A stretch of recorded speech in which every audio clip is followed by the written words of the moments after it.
Time for Chapter 6, Owls in the Family. On the day school closed for the summer, the T. Eaton department store announced it was going to sponsor a pet parade 2 weeks later, and there were going to be prizes for the most interesting pets and the best displays. Bruce was the first of our gang to hear about it, and he came right over to my house to tell Murray and me. "Hey," said Bruce after he had told us all he knew. "With the animals we got, we could win a dozen prizes. What about it?" Murray and I didn't need much convincing. We spent the next couple of days planning what we'd do. First, we decided to hitch Mutt and Rex to my old express wagon. We would fix it up like a colored cardboard stuff, and so it looked like a circus wagon. We planned to put an old fur muff of my mother's around Mutt's neck to make him look like a lion, and we were going to paint black stripes on Rex so he would look like a zebra. Then we decided to build a circus cage on the wagon and fill it up with different kinds of gophers. Finally, we decided to have the owls riding on top of the cage, all dressed up in doll's clothes. We had 2 weeks to get things ready, and we really worked. First, we built the circus cage, and when we were finished, it looked just like the real ones that used to come to Saskatoon with the Bailey Brothers Circus every summer. Ours wasn't as strong, though, because the sides were only cardboard, painted red and blue and yellow. And instead of iron bars, we used chicken wire to keep the gophers from getting out. When it was finished, we made a hike out to the bluffs near the exhibition grounds because that was a good place to find wood gophers. We caught 6 of them, and on the way home, we snared about a dozen striped gophers that were living in a cut bank by the roadside. Together with the 30 ordinary gophers we already had, this added up to an awful lot of gophers, and there wasn't going to be room for all of them in one circus cage. Murray fixed that. "Why don't we make another cage out of my wagon?" he suggested. "Then we'd have twice as much chance to win the first prize." It was a dandy idea, so we went ahead and built the second cage. Then we decided to put some of our white rats with the extra gophers in the second one to make it different. The day before the parade, which was on a Saturday, we had everything ready. I had borrowed some doll clothes from Faith Honnigan, who lived on the next block. Murray had gotten some washable sign paint from his dad so he could paint the black stripes on Rex. And we had found a set of real dog harnesses for Mutt. And we made a second set for Rex out of twine. The cage wagons were all finished and stored away in our garage so they wouldn't get wet if it rained. On Sunday morning, I didn't even wait to eat my breakfast before I rushed out to the garage. Murray was already there, but Bruce didn't come along for about an hour, and we were getting worried he might not make it at all. By the time he showed up, we had all the gophers and the white rats loaded up, and I was trying to get the dolls' clothes on the owls. Bruce came into the yard with a shoebox under his arm and a big grin on his face. "Hi," he shouted. "I guess we'll win the first prize for sure. Bet you can't guess what I have in this box." Murray and I couldn't guess. I shook the box a couple of times, and whatever was inside was pretty heavy. I was just going to untie the string and open it when Bruce grabbed it away from me. "No, sir," he said. "Don't you do that. We might never catch this critter again." "Oh, come on," I begged. "What did you got in there anyway?" "Come on, Brucey, you have to tell us." "I don't have to, and I don't aim to," Bruce said. "Just you wait and see." So Murray and I pretended we didn't care what he had in his shoebox anyway. I went back to putting the dolls' clothes on the owls, and it wasn't easy.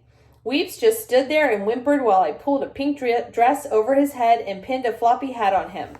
But Wool took one look at the sailor suit I had for him, and then he rumpled himself up into a ball and began to clack his beak and hiss.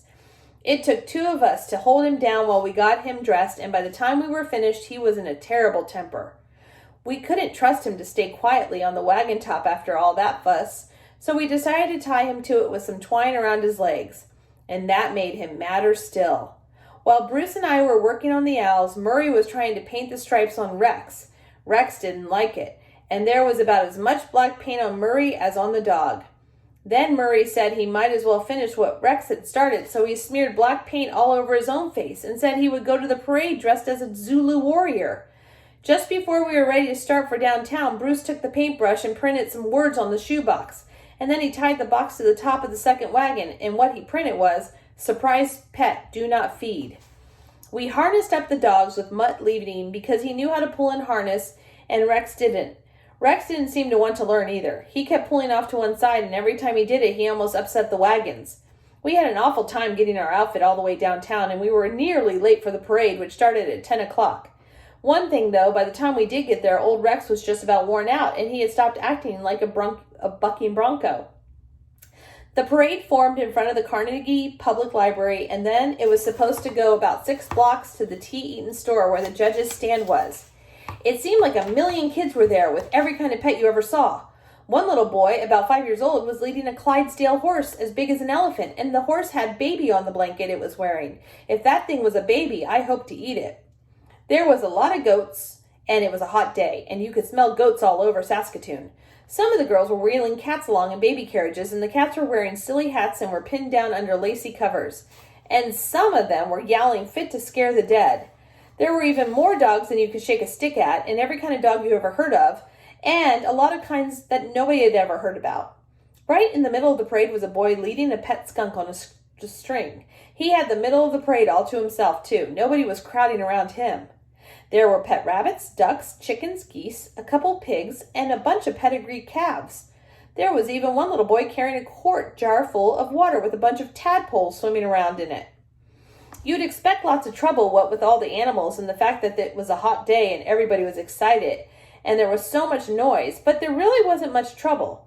There were dog fights, of course, and one dog who wasn't even in the parade at all made a go for a cat in a baby carriage, and that stampeded one of the goats. But some salesmen from the store were in the parade too, and they got things quieted down, though one of them got bitten on his leg a little bit.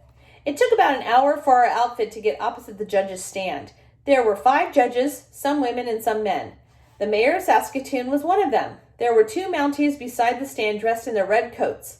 A lot of parents were jammed up against the stand too, so they could cheer if their kids won a prize. I'd had a good look at the parade by then, and there wasn't an outfit that had a patch on ours. We were sure to win a good prize, and I figured it would be first prize. We had little trouble, though, when we got to the stand because Rex was so tired he just laid down and wouldn't get up again. But that only made the judges laugh, and they came down from the stand to take a good look at our entry. I overheard one of the women judges tell another woman that ours was the best rig she had seen, and isn't it cute the way it's decked out just like a real circus? The first prize seemed to be right in our pockets when the president of the T. Eaton store, who was also one of the judges, saw the shoebox on top of the second wagon. "Hello," he said. "Now here's a good idea. Look at this, Sam. These boys have a special pet in reserve. That's what I call smart merchandising." Well, of course, everyone crowded around to see what the special pet was, and Bruce, with a silly smile on his dopey face, untied the box, and he lifted up the lid. What was in the box? It was a rattlesnake. I guess you can imagine what happened next. All the people shoving and pushing to get away from us got the animals upset, so they began to stampede too. The skunk got crowded into a storefront, and that scared him, and he did what skunks always do when they get scared. And there were calves and goats going every which way, and the dogs all went crazy and started chasing anything that ran. And that was everything there was. Our 2 cages got upset and squashed, and all the gophers and white rats went skittering off under people's feet. There's what's going on at the parade. Look at that. Pure mayhem and chaos.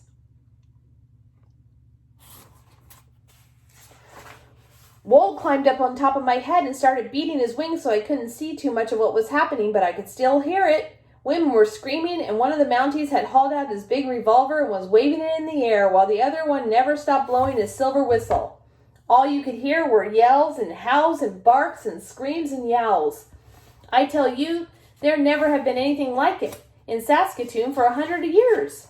We didn't stick around any longer than we could help. We saved the wagons, our 2 dogs, the owls, and that darn snake. Bruce grabbed the shoebox the moment the ruckus started and stuck to it like a burr until we got back to my place. "Gee," he said, as if we were getting a drink from our garden hose, "if I had lost that old snake, I'd have gotten my britches tanned from here to Mexico. It belongs to our hired man, and it's been his pet for 15 years, ever since he was a cowboy down in the Cypress Hills. It's so old it hasn't any teeth, nor any poison either, but he sure is fond of it all the same. It sleeps with him in his bunk. I think we should have won first prize." That was the end of chapter 6. Come back tomorrow so you can hear chapter 7 and 8. And then on Friday, you're going to hear 9 and 10, and you can take the AR quiz. All right. See you tomorrow, guys.